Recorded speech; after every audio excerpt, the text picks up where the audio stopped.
All right. Good morning, everyone. This is Small Caps Trading Podcast, uh, June 30th, 2024.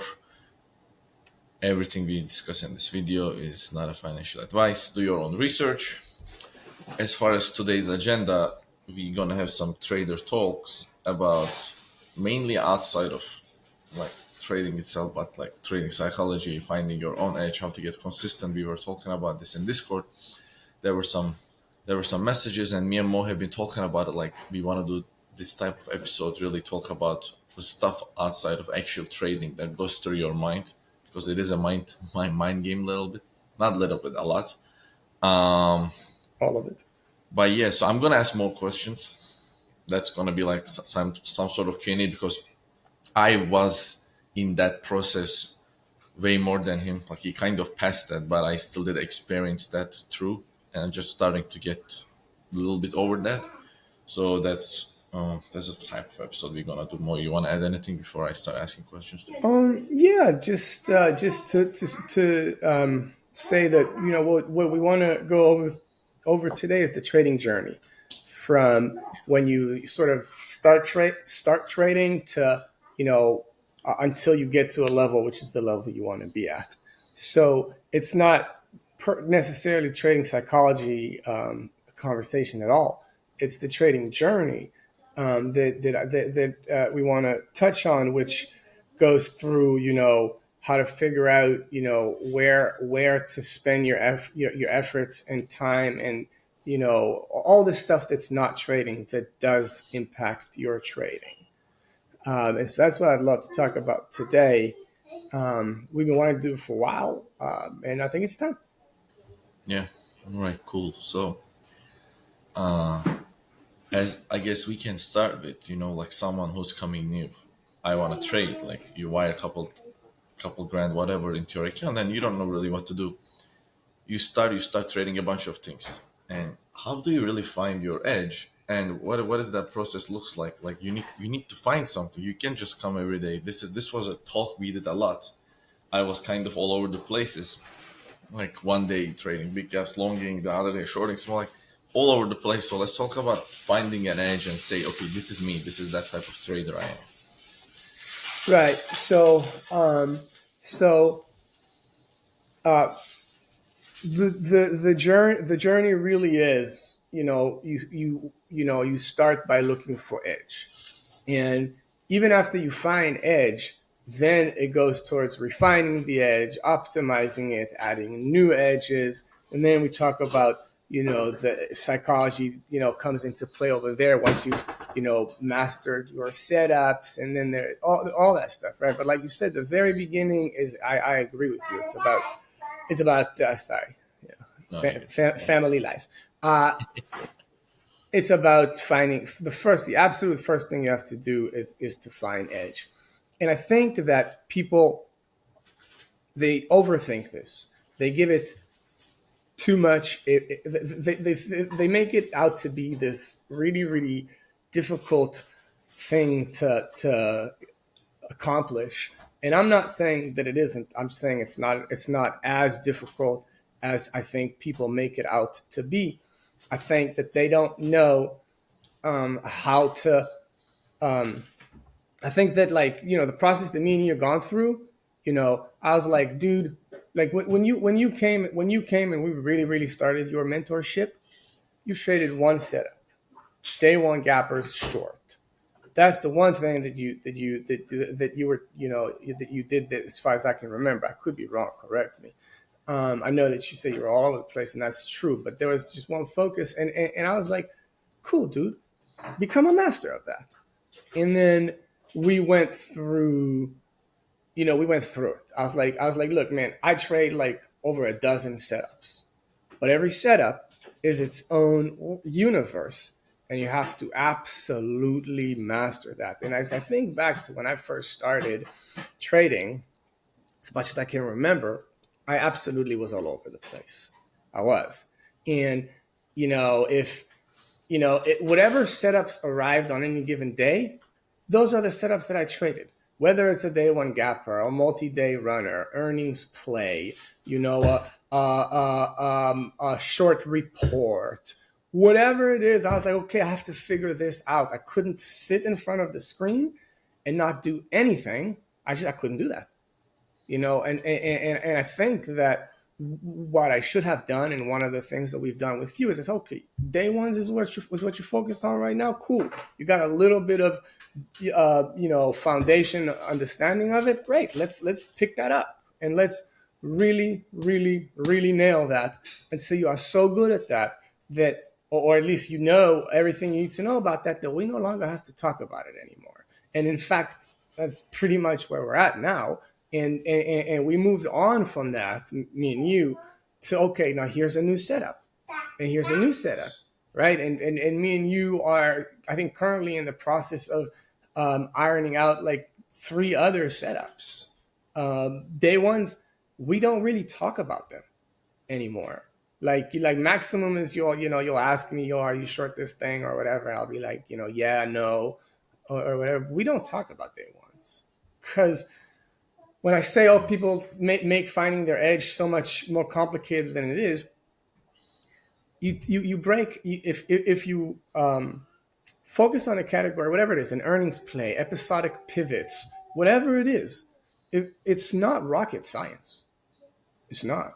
It just takes a lot of time. It takes a lot of time. It takes seeing that setup over and over and over again, and having either somebody explain to you what you're seeing, or you figure it out by yourself. Obviously, one is quicker than the other, but you see it over and over, and all the different variations of that setup. Because what makes a setup difficult to understand, to learn, is that every setup comes with different variations. Here's what the setup looks like when it's working well for the Bulls. Here's what the setup looks like when it's working well for the Bears. Here's what the setup looks like when it's in between, keeping tension and hasn't decided, right? And so a setup is its own little universe, but it has a finite amount of as you guys call it, permutations, right? Variations, what I call it. Once you learn all the variations, this is really dumb. It's just repeating the same thing over and over again, and I have not really noticed a substantial difference 10 years ago or today about any given setup. Like the setup is always the setup. And so the first thing is finding your edge. It's, okay, pick something, pick a lane, stay in that lane, understand that a lot of temptations will come every day to take you away from that lane. And the truth of the matter is that you're not like, if you're at this part of the journey, the beginning, you're not ready to take that temptation. You're not even mastering the lane that you're in right now. So just stay there, absolutely master it, and get good. Now, you want to like try and master a few setups at the same time. All right, cool. Be like, put every one of set up in its own universe, and understand it, until you've understood every variation, and until you know what that setup looks like when it's working, what that setup looks like when it's not working, what that setup looks like when it's in between, when that setup looks like it's a slam dunk, when that setup looks inconclusive. So it's not that hard. You just have to really, really set your mind to this, and that's step number 1. And I do think that it's tremendously difficult to do this without help. Certainly possible, but I think that having people having people that really know what is going on in this setup explain it to you will shave so much time off your learning curve. So that's another conversation that we'll talk about, the trading journey, which is trading pods and mentors and all that stuff. Yeah, I agree. I guess I can add to, as far as finding your lane. Like before I really met with you, well, I we were kind of talking, and I was trading everything, and it was so hard for me to see the shorts that I'm doing right now, because how much other stuff that I was focusing. Like, first of all, I like longing things, right? I like my breakouts. I like to. I didn't realize how much mental. Like, I want to do all of it in once. I come to trading and I want to master 10, and I thought I can do it, and I'm pretty sure there are some people can do that. But it helped me so much. Just that one thing. I just figured out that little thing and really refine. And I see you do it. I'm like, man, okay, there is edge here. And then the next, I think that was also so important for me to see clearly, because I'm only looking at that specific thing and then move on to the next one. So I'm glad you brought that up too. Yeah, so like the truth of the matter is that like it's great to know a lot of setups because every day, not every category of setups is going to appear and you might want to make money every day. I don't know. But the truth is that take any of the over a dozen setups that I trade, if I had to make a if I had to say to myself, I'm only going to use one. This for the next 12 months, I'm only going to trade day one setups or multi-day runners or black or day after black swans or whatever it is, right? Say for the next 12 months, I can only trade one setup only. I'll make enough money. I'll make more than enough money. So the point is that because when you become really good at something, then you scale there, and that's what this game is about. And so it's sort of a moot it's sort of a moot point to discuss multiple setups. It's you get good at one, bro. You get really, really good at one, and that's all you're going to need. So step number one is to just stop throwing away money and learning a setup. And obviously that requires, I don't believe in paper trading. I don't believe in it. I think that as you're learning, because the process that you've been over the last few months is scaling up, right? And I think that over the last 7-8 months, you've scaled up about 20 something x your size, right? Or 10, 15 to 15x or something like 20x, yeah. that. Yeah, right, like about that is, and you've scaled up tremendously over a short period of time. And what you've learned is how much size matters for your decision making. Because if now you have to go back and trade the sizes you were trading 6 months ago, bro, I don't know that you'd ever have a loser. You know what I mean? But size changes everything. And so I don't believe in paper trading. It's like to be able to manage risk, actual risk. And I'm not saying go bet big money. On the contrary, I'm saying don't. Like when you're starting out, master a setup, but you got to use real money. But obviously, you can't use a lot. So the way that you were last year, where you were trading peanuts, but you were connected to it, you cared because there was actual money there. Man, paper trading is bullshit, in my opinion. Yeah. So focus on a setup. Use a little bit of money. Try, like we have to somehow connect this conversation to trading pods and mentors because they are invaluable. So much of the things that I know today, I would have never figured them out on my own. And as I transfer them to you, I think the same thing. There are some things you would have just never figured out. I would have never figured out on my own. Maybe you would have. I wouldn't. Yeah. Uh, No, there and, were, and, and sorry, there were so many aha moments I remember. For sure, either not or it will take way longer. Like, I guess that's what I want to say to people too. As far as finding your edge, when you go to crowded site, like watching YouTube videos or like us, I mean, you never know which one is true. If you don't see with your eyes that person is making money with executions, I don't know, man. That is never, because the stuff that you were doing, I will say, I ask you that one of my aha moments. Wait, why are you shorting there? That's so scary there. I thought that was not out of question. Like the stuff that you were doing when I met with you first. I'm like, man, wait, I know something wrong, or this whole idea of trading with very rules. Trading is a rocket science, all the rules and the stuff that you were teaching. No, no, no, that's a different situation. No, no, no, that's a different situation. I think finding a mentor is huge difference because it open your, like, you don't see, you think there is some sort of a book in trading that, oh, that's how breakouts should work, oh, that's how breakdown should work. So I agree 100%. When you have someone that know what they're doing, you have a reliance rather than relying your own imagination what trading should be, rather than seeing that person, okay, that's how it is, and then you started building based on the way they are doing stuff.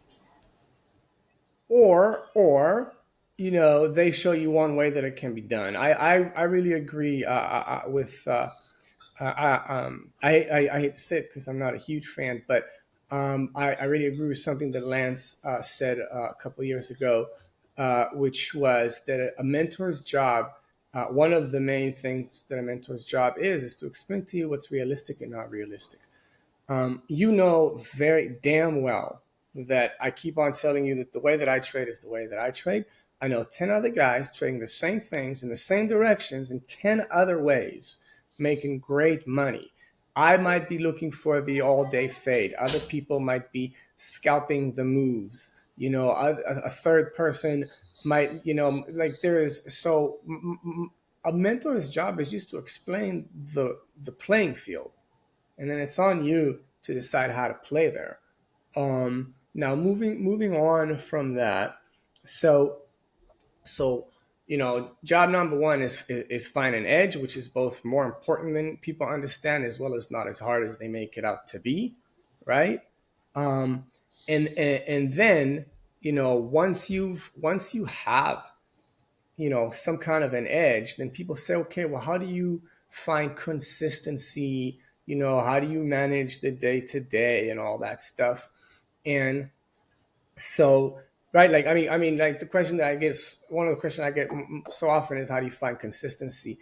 And I understand that it's what I wanted more than anything else when I started trading. I didn't know, and so first off, I want to say something that you may or may not expect. You don't need consistency. You don't need it. Um, I have designed my trading system for consistency, and I'm very consistent. You don't need to be. What you need to be is profitable. And I know guys that will, their P&L swings go up and down a lot, but at the end of every month they make bank, and I'm over there like a turtle, just getting on base, getting on base, getting on base every day, every week, every month. And at the end of the month, I don't really lose a lot of money in my losing days, and obviously I'm very green, but they're more green than me, you know, because they're not consistent. They're going for home runs, you know. And so I could talk about how to get consistency, but not before I say that that's not the holy grail that you guys might think that it Yeah. is. So so um but you do have to, once you have edge, right? You've mastered the setup, and maybe now once you've mastered a setup, obviously you have the bandwidth to try and master another one and another one. So now you get to be a good, a versatile, good trader. Then you can decide if you're searching for consistency or if you're searching for, just moments of scalability, right? Home runs. And you can decide that. That's a choice. That's a choice. And once you know your setup. So how do you make that choice? How is that a choice, right? Well, for example, one extremely obvious example of that is, all my friends that don't trade every day. They're not consistent. They show up only to say short multi-day runners or only days after black swans. They'll trade, 30 days out of the year, and they'll show up and they'll make mad money on those 30 days. And they, like once a month, twice a month, whatever, 3 times a month, they'll show up when a setup is there that they like, and then the rest of the time, they're doing something else. Or another version of that is inconsistent, wildly successful, is the guys that are there every day, but they sort of they trade a particular size on all the subpar, or like sort of the medium setups, and whenever a major setup comes along, they go balls to the walls size, right? So those are two non-consistent ways that are extremely valid and are very profitable. And then the consistency, if you do want consistency, then I am the guy to talk about that. And what I do is, and you guys see it in the room, right? I trade every day, every single day. I'm addicted to it. I'm there. I need to be aware every day what's going on so that I could trade well tomorrow and all that stuff. And I'm extremely selective. I'm extremely, extremely selective. Not a day goes by in our Discord group that you guys don't see me saying, I'm not trading that thing that's in play right now, right? How many times have you seen, the ticker in play, and I'm like, nope, not for me, because that's how I build my consistency. I know my setups. I know what I can trade well, and everything else that's shiny or everyone's looking at or a high volume or whatever it is. If it doesn't fall exactly into my category, I don't mess with it.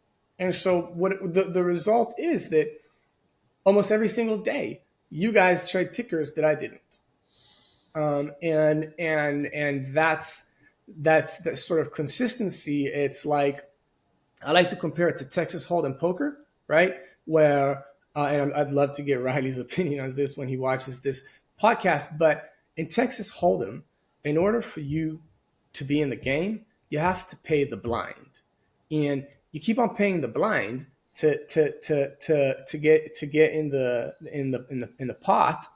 That's money that you're spending. You're losing just to see the flop. But in trading, you don't have to pay the blind to see the flop. You can just sit there, and when the setup comes, that's perfect. You play it. It doesn't cost you any money to sit there and wait for the setup. But just people can't do that because they're just so damn. I gotta click something. I gotta click something. I gotta click something. Oh, I think this is you know what I mean. Like it's a conversation I had with Riley the day, and with Brian. Excuse me. The couple days ago, there was a day where it was all super nano floats running. It might have been Friday or Thursday. No, it wasn't Friday. It was like Wednesday or Tuesday or something. Might have been, and I think Brian had a losing day, and I told him, look, man, like I didn't play anything today because it was nanofloat day, and this is my opinion about nanofloats. You want to master nanofloats? There's nothing wrong with it. You got cut. I couldn't hear you. Oh, where did you lose me? You said it wasn't Riley, it was Brian about nanofloss, and that was it. Right. So Brian had a bad day, for example, and it was during that one day where it was nothing but nanos going. Yeah. And I told him, hey, dude, I didn't trade any of the stuff because I wouldn't know how to, there's for whatever reason, I don't want to get into it, but and I had a conversation with him and I said, look, if you want to master how to short nanofloats, cool, do it. There's money to be made there. I think there's easier money to be made elsewhere. Neither one of those is the wrong choice, but I know the choice I made. You know what I mean? And the choice I made was to stay in the realm of vehicles that are easier to predict because what I'm looking for is consistency. So, I saw during that nano day where things were going 300, 400%. It was I think it was the first thing. It was right. It was the first VLCN, RGS, MLGO. Shit, I don't remember all the other ones. I was like, I'm not tempted. I'm not tempted at all. I'm waiting for, and I think there was like some pre-market like penny stock. AIEV. I think you shorted at 314. I remember. Yeah, I'm talking, but that's not the day I'm talking about. Yeah, I'm talking about no, isn't it? I think that's that day because we missed that, and then we started looking the nanos that day because we missed that huge fade, or I'm mistaken. It was GLYC. Yeah, you're right. You might be right. It was GLYC, right? So GLYC was my focus, where it was something that it didn't go up as much as all these nanos, but I didn't care. That's the one that's going to be an easy fade, in my opinion. So that's the one I'm going to short, not the one, or even the 5 ones that are going right now for ripping crazy percentage. Just that's not where I see edge. And so consistency, it's a very long way of saying that if you want consistency, it requires religious no FOMO, no FOMO, man. And so just imagine you could play Texas Hold'em poker and see every flop without paying for the blind. That's the attitude that you should have. Yeah. I think I can add to this part, like consistency, doing same thing every day without fearing just because what happened one day or 2 day. If you know that works, but whatever you are doing is working. That was something I had issue with. After I had a losing day in the past, I will talk to you. I'm like, man, my confidence is. I feel like this. I feel like this is it. I think I was getting lucky. I wasn't actually consistent, and then you're like, no, man, this is just one day. It's so hard to do the same thing over and over. It's boring.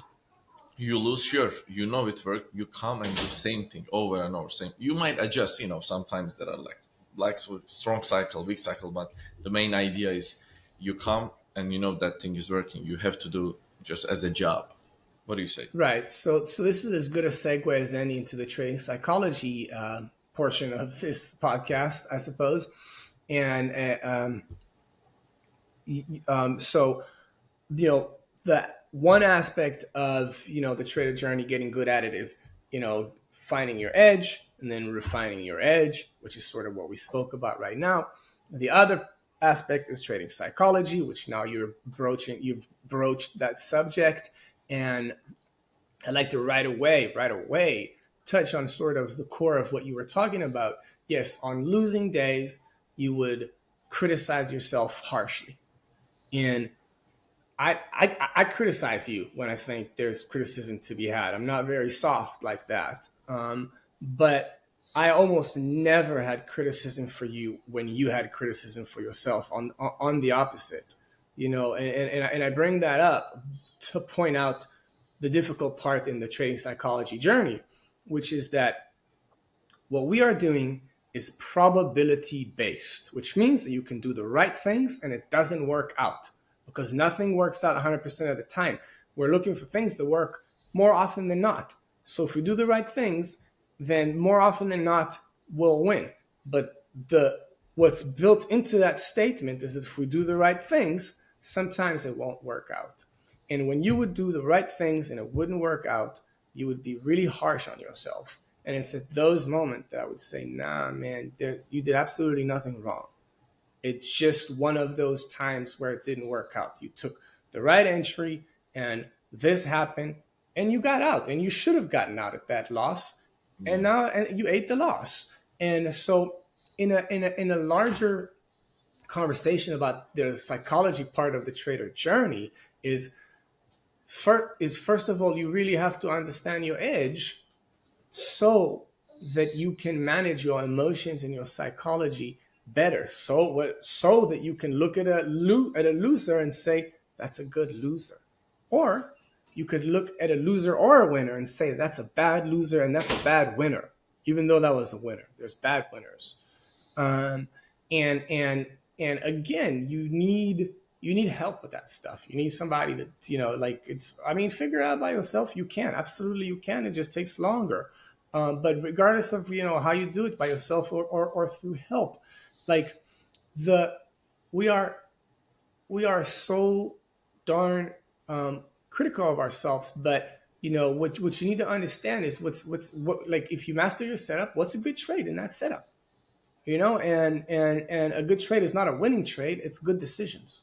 Good decisions mean good entries, good exits, whether in profit or in loss. Because nobody guarantees that a good setup will work. My wife is flashing me over here.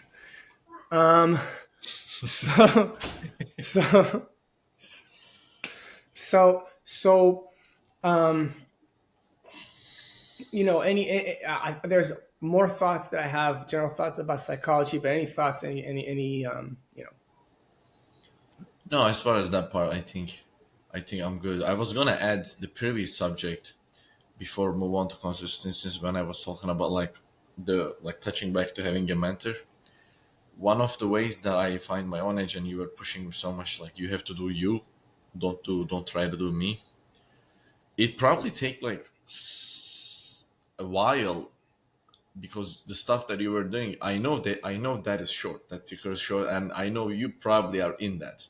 But finding my own entry, as far as finding the edge, it took a while. And right now I do trade different than you, but we are in the same names, like the way you described. Like Very different. I do very differently right now because that what Yeah. made sense to me. That how I In the find same names. consistency, It's so like beautiful. in the same names.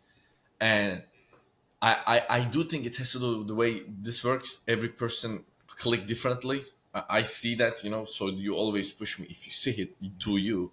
I think that's also so important for the people who's trying to find the edge. It doesn't have to make sense as long as it makes sense to you. Like, don't try to rationalize it because it doesn't really. If I try to rationalize the stuff I do, it sounds stupid sometimes, but I know I see it. It works. So I'm like, all right, cool. That's what I'm gonna do because it's working. So I wanted to touch on that. It's I Right, think and important. I couldn't be more proud. I couldn't be more proud of the fact that you don't trade the same way that I do. That's a job well done on both of our parts, on me as a teacher and you as a student.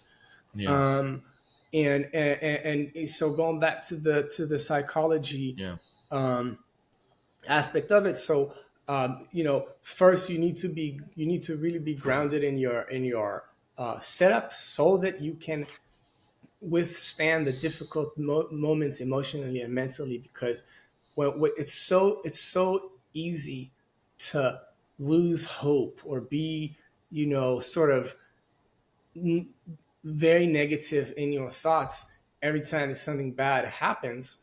But you need an anchor to lean on to hold you grounded in those moments. And one anchor that I know is if you're good at your setups. If you're good at your setups, like, have you ever seen me take a loss and be upset about it?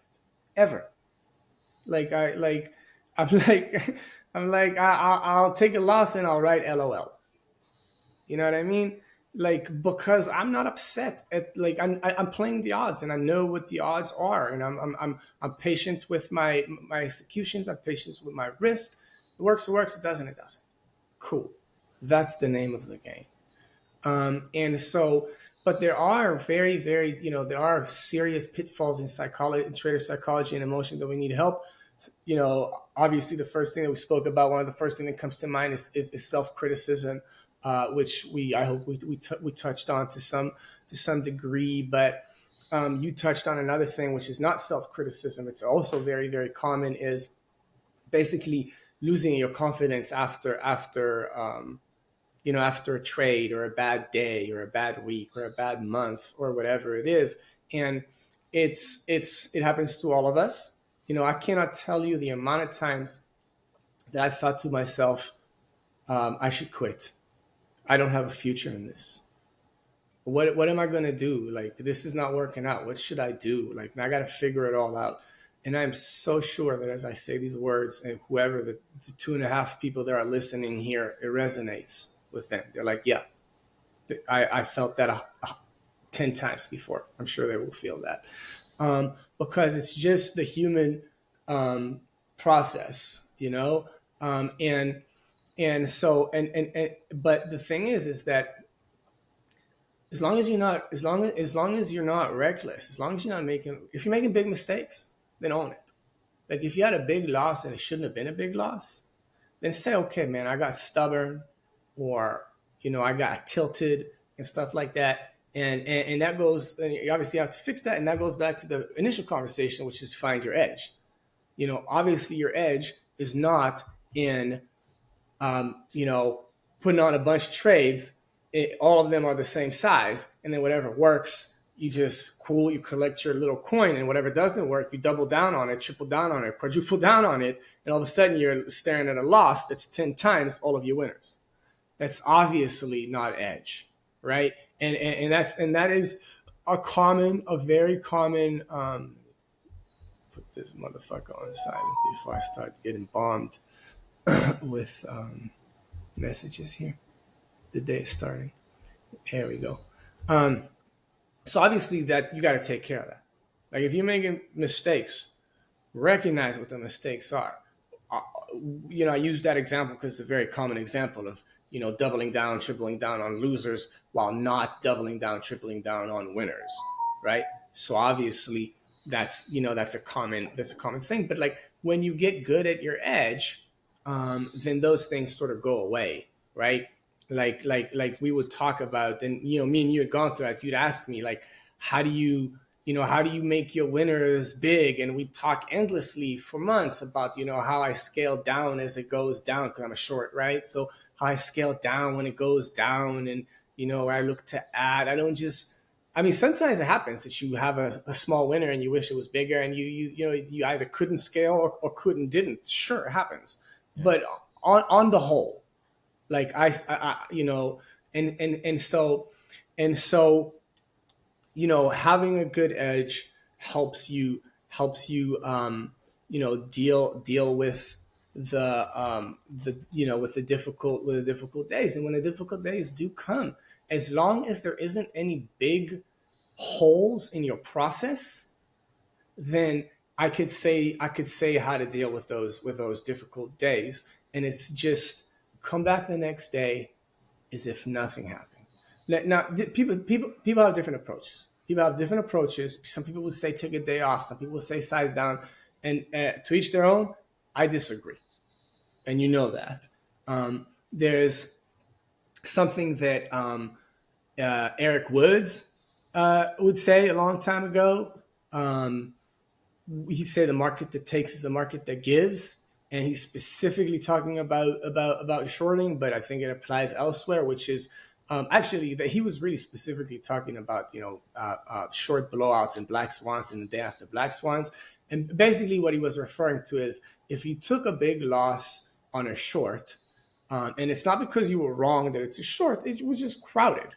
It was just crowded, and so it went higher than everyone thought, and blew the shorts out. Come back the next day, and either short that thing at higher prices at the same dollar size that you were using the day before, or if it brings a bunch of sympathies that are not going to have the same longevity as the main, which is the day after black swan dynamics, right?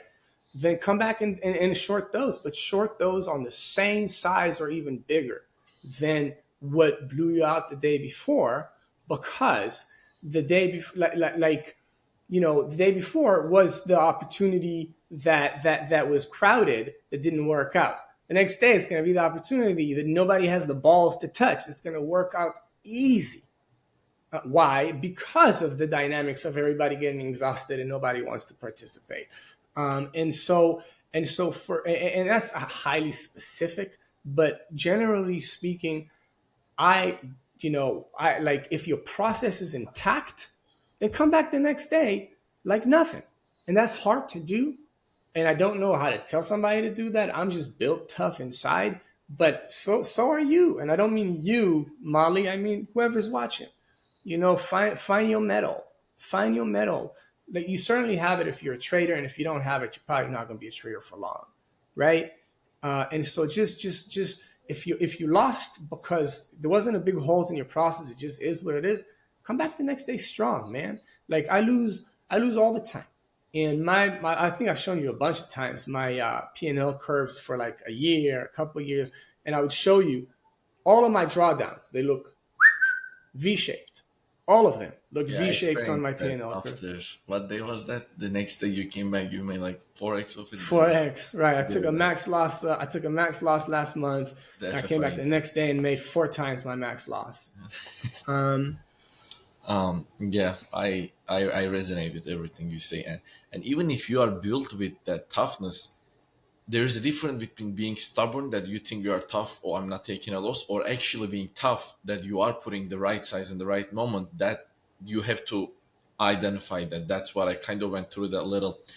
That if you are holding your loss or no, that Moshe is not talking about that. He's talking about actually putting the tough. I know this is my moment, and it does take repetition. It took me, I think, 3, 4 black swan to actually resonate. Like, okay, this is a day to put size, and I still have a lot to improve. But that was another aha moment. That it's very selective moments when you need to be tough, and just this is it. This is me. This is just Right. that's it. And thank you for clarifying that, because if it sounded like I was saying just add to a loser, then that's No, no, no, absolutely you not what I was weren't. saying. But I just wanted to, it's you have to you said that, and Mo also tells me all the time, if you get stuck, mercy, mercy, you guys got me. There is no toughness. I am weak. You got me. Cool. You know.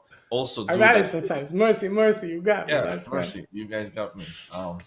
But yeah, I agree that it's a tough job, and it can get lonely too. You know, but for psychology, like you have to have a pod. You told me that another thing. Like if you don't have a pod, you are just by yourself.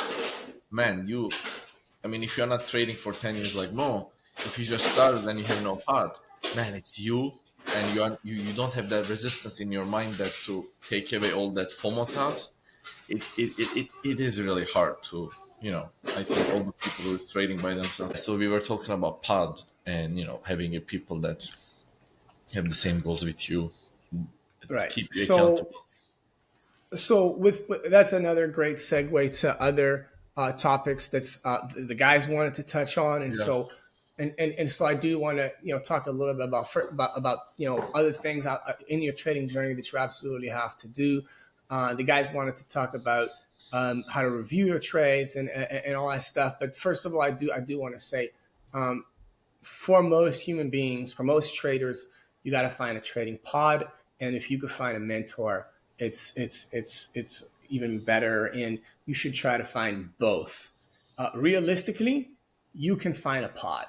Mentor is harder, and a lot of people won't be able to find that. But you should try, and you should be absolutely insistent on finding trading pods. Not only can you, but you must. And so you have to find trading pods. And for example, we got our Discord. I'm not super active there. I mean, I'm active there every day, but like I don't share everything that I do there. I share some thoughts here and there, and those thoughts are not nothing. And in addition to that, and I do, I'll put some trades that I'm like comfortable saying, yeah, I just started here on this and stuff. So there's some value there, but the other value there is that people reach out to me and they ask questions privately, right? And we have conversations.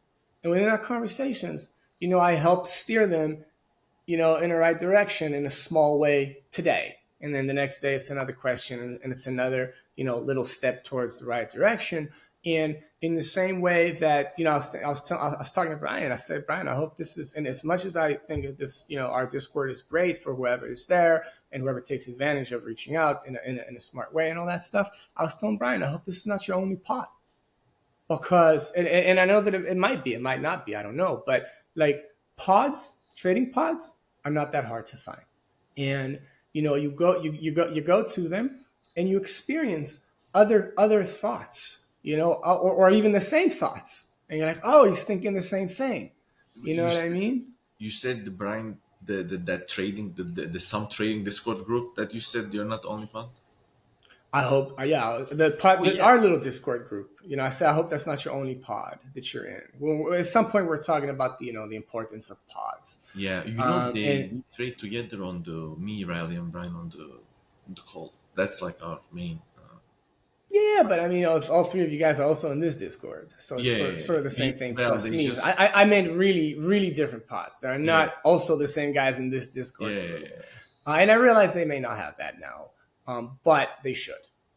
You guys should. You should, Molly. You should have and so what I'm saying is that another process in the trading journey is pods and mentors. And you can find pods, and you should find pods plural.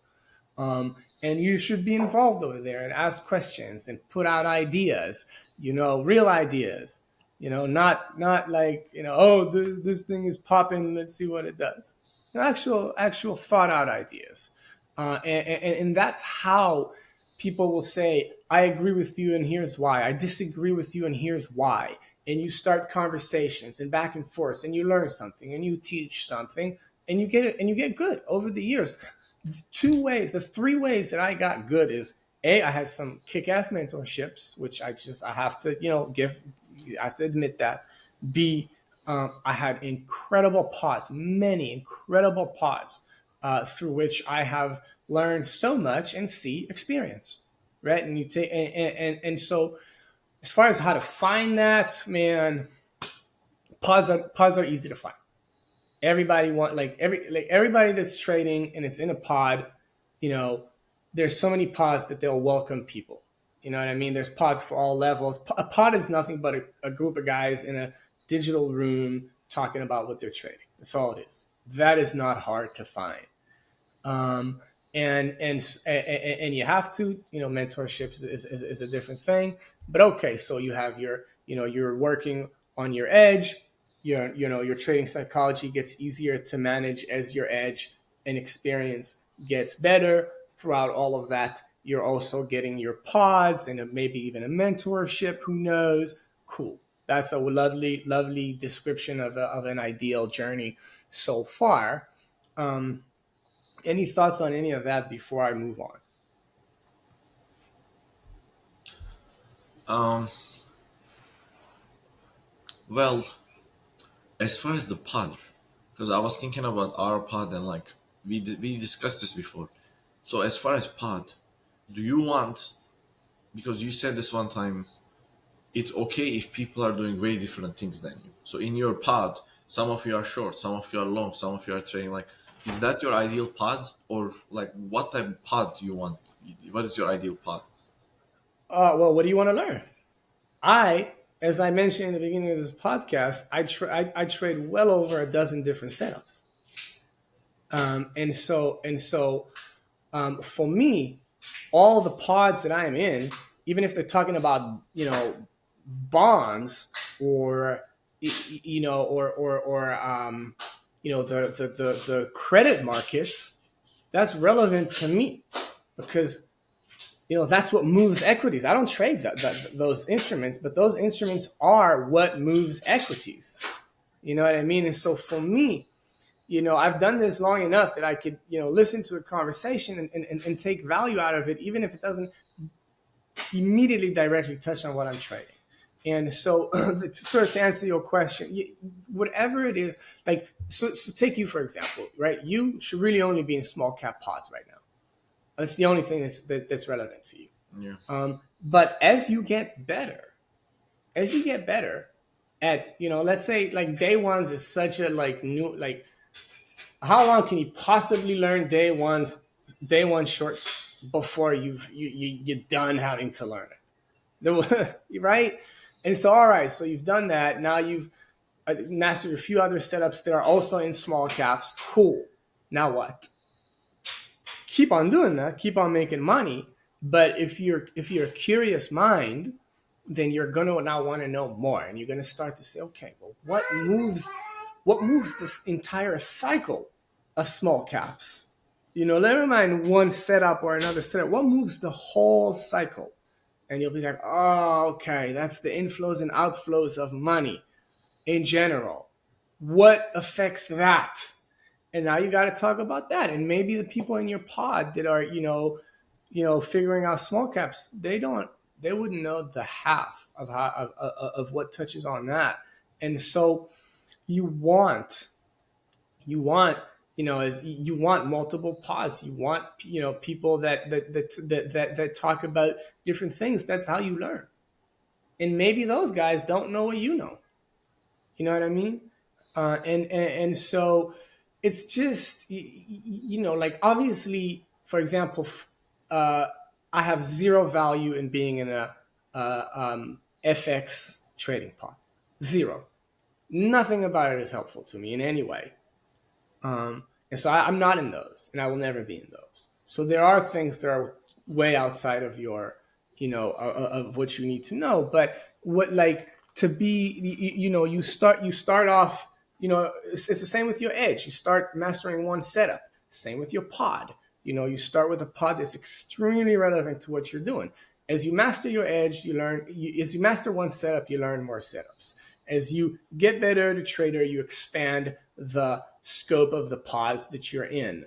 Right now, and so that's really that, to answer your question. Yeah, makes sense. I want to start with what Blackett asked because this is very interesting. He's asking psychology of a front side, like caring about better averages or focusing on the setup or the ticker or letting the level. This is very general. He didn't really do specific, but maybe if you want to talk about psychology of a front side. Let's see, Black Cat. Yeah. All right. So the he it was sort of a general question about the psychology of the backside and of the front side, excuse me, versus because a lot of people that short they want to short backside. There's all this discussion about the backside, but what about the front side? And I can't talk about front side before I talk about stock selection. So there's two thought that he might be asking about you know you know how do you look at front side from a price action perspective, because front side is a price action term. But I couldn't talk about that without talking about well, actually, to be fair, he's talking about psychology, so actually he might be framing it perfectly. So there's two things. First of all, there is we talk about this a lot. When you're trading, there's two types of trades for our kind of traders, right? Like small cap short sellers, predominantly intraday. So there's two kinds. There's the one where I try and short for the whole day, and there's the one where I just try and short for a particular move. And so when we are talking about the psychology of shorting front side, we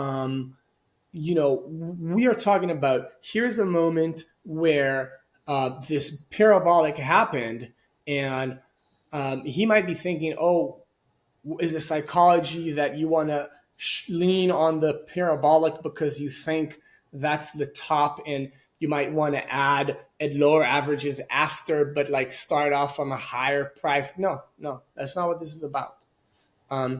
It's that I may start on a parabolic and, cover at least some into the flush because my thinking is most likely, well, right now we're having a moment of exhaustion. Is it the exhaustion? Who knows? But is it a exhaustion? Yeah, I think so, right? And so I'll put some on, but I'll be obligated to take some, at least some, and maybe all off into either the first flush or the next flush after that, because what we talk about edge, and in a parabolic, there's edge to short it, all things being equal.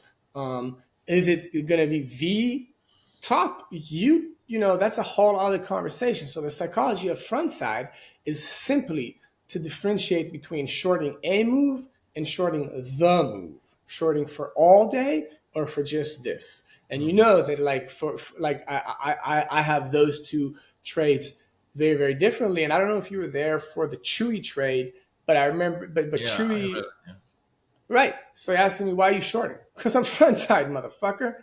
I mean, why are you covering? Why are you covering? I shorted almost dead top on Chewy, and one perspective will look at that and say, hey man, you got incredible pricing on your short. Leave it alone.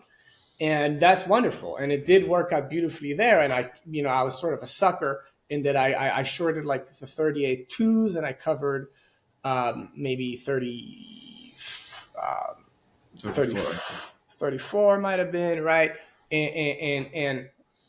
But all of the times and all of the parabolics that happen, if I kept every one of those shorts thinking it's the top, that would not work out for me.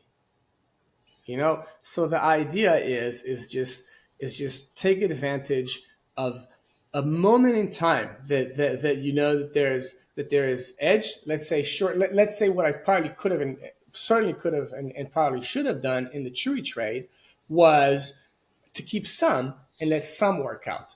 But I was absolutely obligated to covering some because I couldn't know if that was the top or not.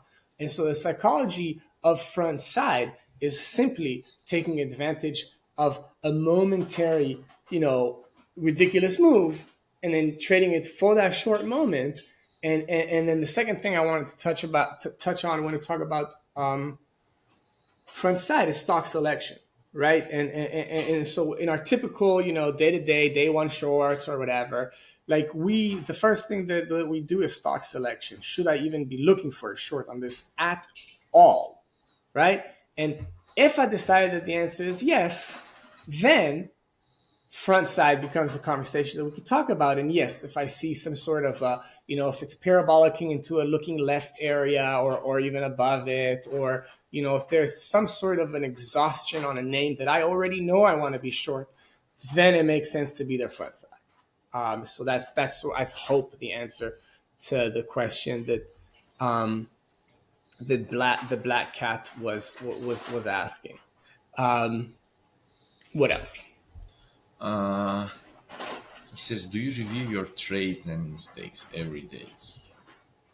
Right. So fantastic questions. Let me change that question a little bit. Should you do it? Yeah. Do I do it? Not anymore. Did I used to do it? Oh my God, yes. I could tell you. I used to be able to tell you every last one of my stats, every last one of them. And I tell you what days I'm making money, what days I'm losing money, on what floats I'm making, on what floats I'm losing, what time of day I'm making, what time of day I'm losing, where all that stuff. But at some point, I took all of that information and it informed me on where I'm good and where I'm not. And the result of all of those reviews is that I come into, as I said in the beginning of this video, I come into every day and a lot of the stuff that you guys trade, I don't. Where is that from? From all the times I did trade everything. I trade everything all the time. And then I'd have a bunch of winners and a bunch of losers, and I'd be like, what did I do wrong? And the result of that process is the selectivity that I have now. And so should you review? Absolutely. And what should you review? Everything. Divide your trades by time of day, type of instrument, size, where like break down the move, and ask yourself, were you there in the right portion of all that stuff? Yeah, sure. Can I add something to this review stuff? One thing that was another aha moment for me was I will review so much, like really, so much hours, and this kind of relates to when you say people make it so hard. It is hard, but it is not that hard. That was me too. Like, review doesn't really mean that if you had a loss, like be careful with hindsight so much because it's a loss. Oh, that was the spot. Oh, that like really know what you are reviewing. Like the review shouldn't be based on the result. Review should be similar every day. Like you know what you are doing. So it shouldn't be regardless win or loss. It should be based on the decision, not Real results. time. And Real time decisions. that's very dangerous if you get caught out on the psychology. Oh man, I should have done that. No, you shouldn't. Trust me. If you're doing the right thing, just keep doing.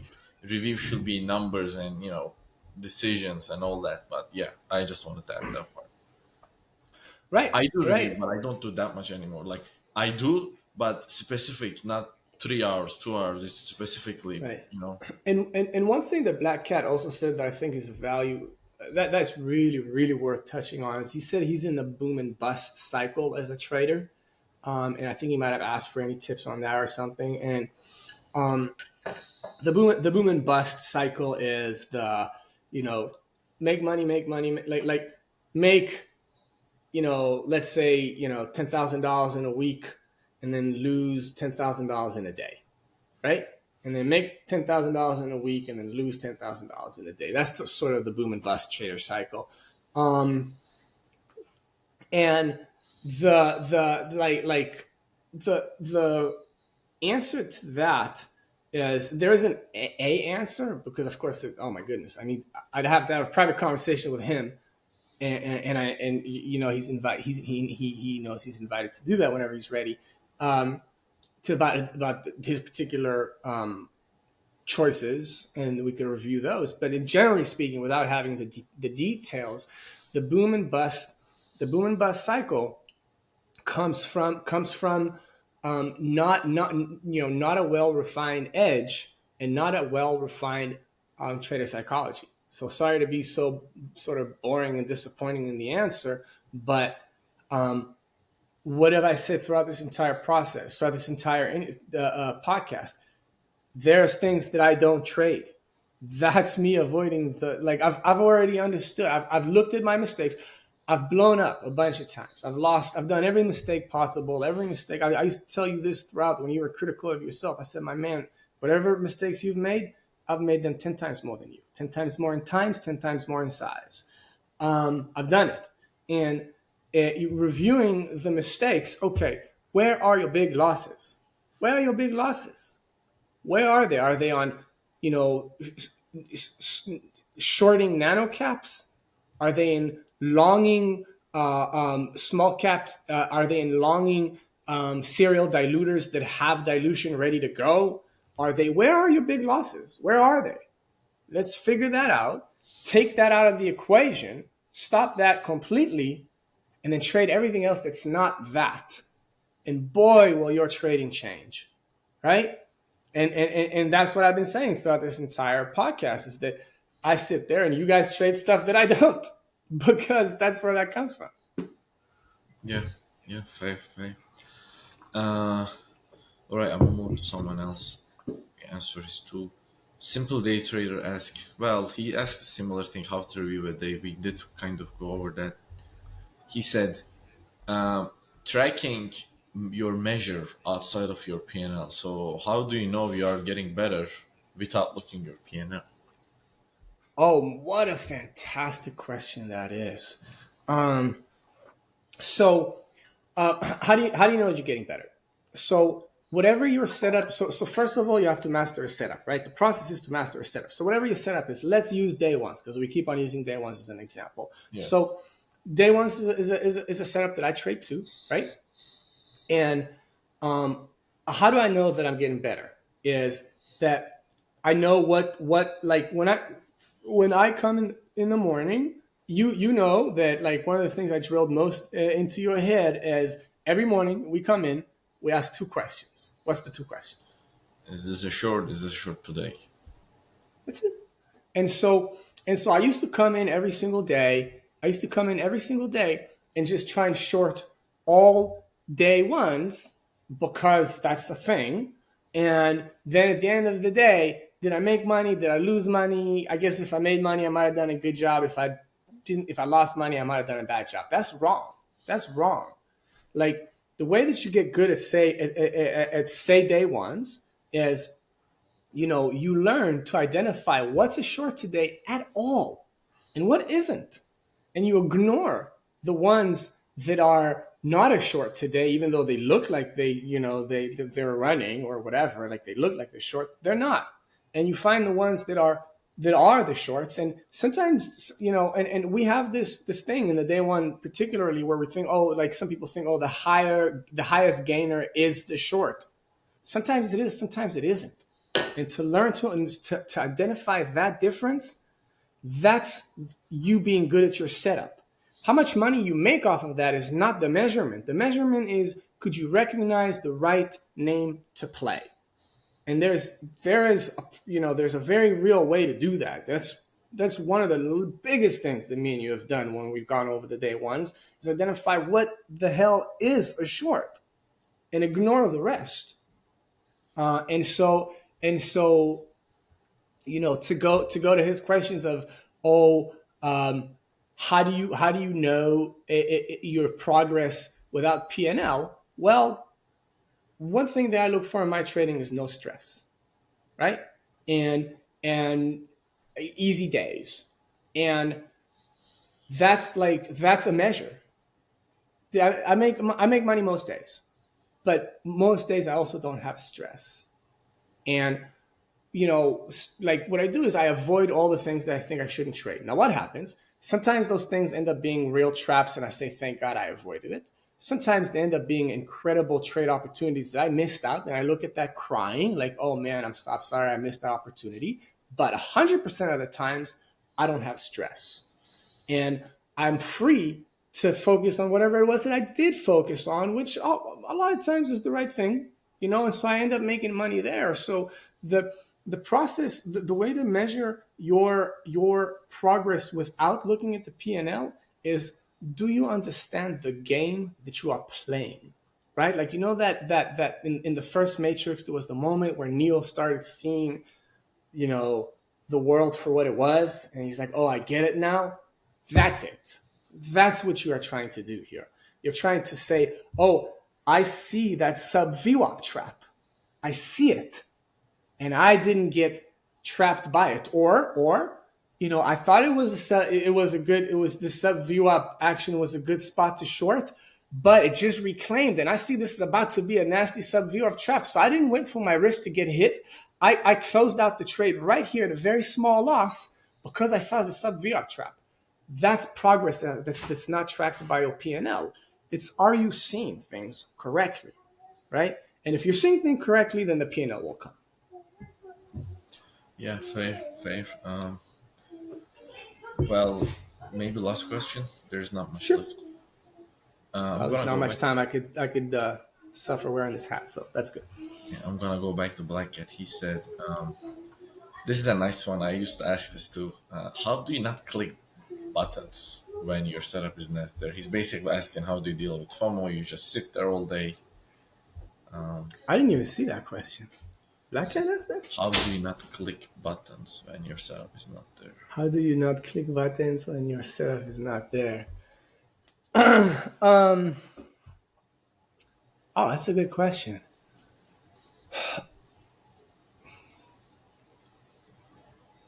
Can I start? I have an idea. Sure. Yeah. I learn from you. There are people in the market. It's zero sum game, like you say. Somebody have to win, somebody have to lose, and it is not only clicking. There is another guy out there trying to do the same thing, and you are racing or your old version, the guy who has FOMO, who doesn't know anything, and there are other people who are like old version of yourself. I tell this myself. They have FOMO. They want to make quick money. They all these wrong characteristic of a trader. You let them do that. By not trading, you are actually making money. It's just not there. You're saving it. So I tell myself, my setup is not there. I let old Mali trade. I'm not trading. I'm gonna let old Mali lose that money, not me. So it is a war. Another guy on the screen. Let them have it. I will see it. It will hit my eye if it comes. Okay. That's why I tell myself. As you say that, I think of, I thought of something that's, I think in a way similar to what you were saying. I had mentioned Eric Woods earlier in this podcast. Eric is the trader that I look up to more than anybody else. He's the trader that I tried to not necessarily become him, but I look at all the successful traders that we're following on Twitter, and all of them have like this thing could take off, that thing could take off. Eric is the dude that I took the most from. And the thing about Eric is extremely selective in what he trades, and there's two types of shorts. There's shorts that are they're good shorts, but they're speculative, and then there's good shorts that are not speculative. They are like really, really good shorts. And then there's all the other stuff that's like, it looks like a short, it's big runners, all that stuff. And so I say, don't touch all that other stuff, obviously. But Eric doesn't even touch this. He only touches that, right? And so it's a perfect person to talk about to answer Black Cat's question, if it was Black Cat, which is one of the things that I had done a few years ago when I started getting good, but I was trying to get better, is I exactly tackled that question of when should I not touch buttons and how. And what I would do is I would ask myself, would Eric short this here? And I could never ask Eric. I don't have a relationship with him, but I would I try to learn. I used to follow him from 10 years ago when he used to like post a ton, and so I really learned his perspective. And I'd ask myself, would Eric be short here? Or another way of saying that is, would a very successful trader, would a very, very good short seller be short here? And if I had doubts on it, then I wouldn't short. And that really helped me. And then at some point, as I just stayed in the game and got better and better, then I no longer have to ask myself that question, because you get better over time. But for me, it was I understood that what made my idol in trading good was that not only did he not trade all the stuff that looks like shorts but isn't, he also didn't trade the stuff that was shorts but was just good shorts. He only traded the great shorts, and he still made insane money. So that's just something that I idolized and tried to mimic, and that's how I got there. Yeah, makes sense. Well, hopefully we did answer enough questions. You wanna call it? Yeah, why not? Yeah, it was a solid 1 hour and 14 minutes.